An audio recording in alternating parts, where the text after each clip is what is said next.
Well, this country is set to have its next census in 2020. That's delineated in the Constitution. We have to every 10 years.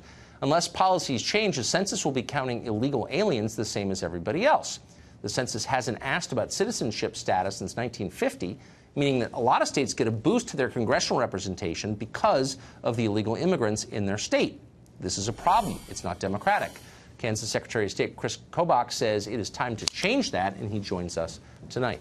Mr. Secretary, thanks for coming on. Great to be with you. So the Constitution says you have to have a census to apportion congressional districts. Yep.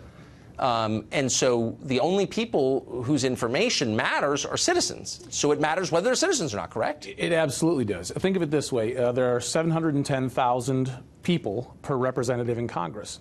But if you live in a district like Maxine Waters' district out in California, probably half or more of your district is illegal aliens. And so you may only have 350 citizens voting in your district.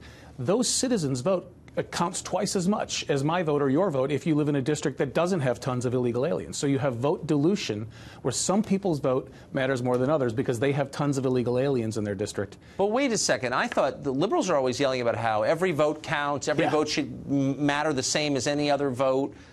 Yeah. So why would they be for this? Well, I think it's a dirty little secret that they don't want to talk about. And you're absolutely right. The 1964 decision of the Supreme Court, Westbury versus Sanders, says voting dilution is unconstitutional. You cannot have one congressional district where there are fewer voters than there are in another district. And because of illegal immigration, we have crazy disproportional, extraordinary numbers where, in a Midwestern seat, you might have to get 120,000 votes to win your election.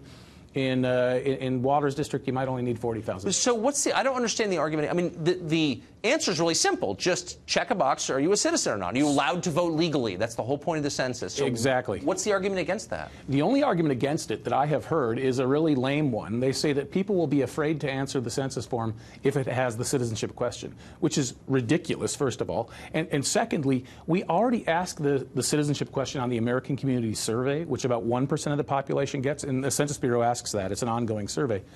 The Democrats never complained about that. Only when suddenly we talk about putting the citizenship question back on the census do the people on the left start. But why should we care if people who aren't allowed to vote in our elections are afraid to answer a census which is designed to apportion congressional districts? Well, there's that too. If you're illegally in this country, we shouldn't be considering you a resident anyway, because you could go home at any day. You could be deported at any moment. So why in the world would we be worried about counting you? Why would your feelings matter more than a fair election?